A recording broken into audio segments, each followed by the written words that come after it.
Hello again. I wanted to go over mind mapping and the tarot reading.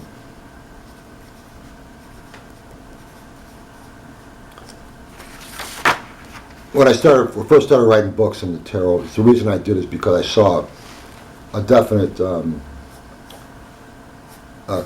connection between what we call today a mind map, a creative thinking technique, mind mapping, and a card reading. That's when I wrote Genius of the Tarot, when I saw that. Because this explained why the tarot cards were so effective. Later on, I realized it's more than just mind mapping. It had to do with conceptual blending, which is another even more effective, or just as effective, creative thinking technique. And that's when I came out with the Essential Tarot. These are identical thought applications that are the same applications that are used in a tarot reading. So I thought I'd go over the mind mapping aspects of things. And a mind map, according to Tony Buzan, who patented the term mind mapping, is a way of illustrating our question. So in the center you have your question, and then you have branches of elements that pertain to your question. So here, maybe 4 branches of these are things that directly pertain to my question. And then from those 4 branches, other branches go on out from those 4 things, finer branches. And these are branches of insight that pertain to that particular branch of the question. And this maps out into something that's called a mind map. When it's all illustrated, it's a mind map.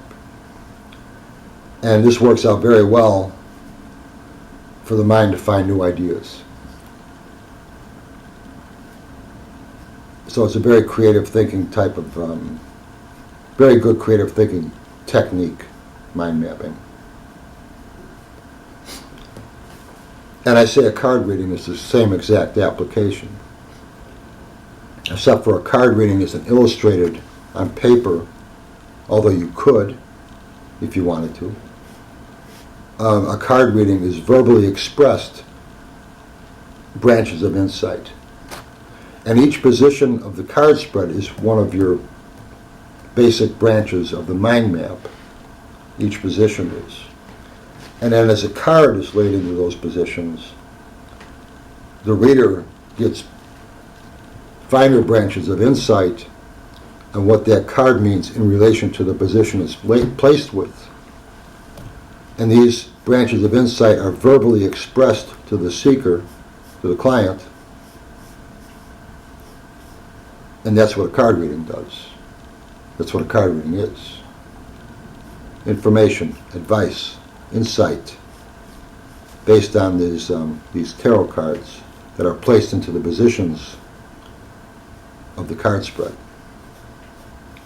creating a verbal mind map. It's very effective, and that's why it's been around for centuries. It works. And it forces the tarot card that are placed in these positions are today would be described as a cognitive science would describe that as a random stimulus. A random stimulus that is placed into the position of a question, forcing our mind to use our imagination to make associations between that random tarot card and the element of the question it's placed with. And the things that I say as a reader about that card that's placed into that element are verbally spoken to the client. These are the tiny branches of insight that comes around, like a mind map is illustrated.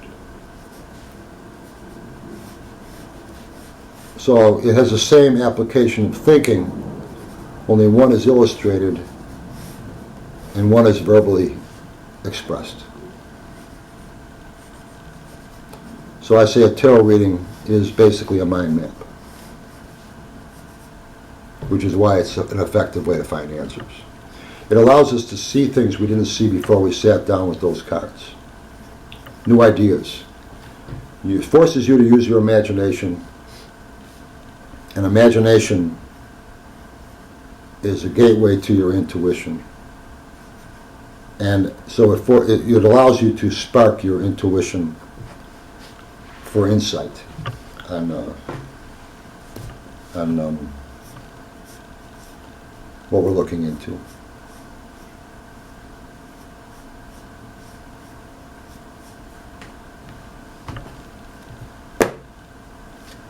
So I thought I'd say that. Thought I'd mention that. Look at mind mapping, look at the way it's done, and think about tarot reading as the positions of a card spread, as the main branches of a mind map. And then as cards are placed into those positions, the things that are said are the finer branches of insight that come from that card in that position from that reader. And basically it's both the same as far as these are things that we are allowed to understand or comprehend because of this application of thinking. Whether we write them down on paper in a drawing or we just know them in our mind, doesn't make any difference. They've come to us somehow. And that's why it works.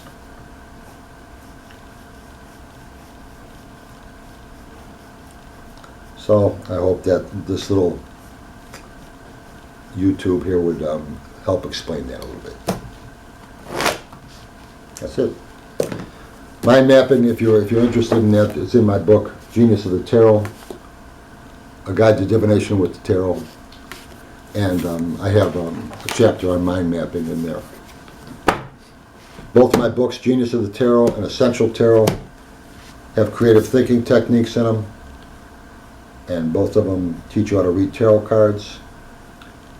And they both have things in there that you will not find in any other book.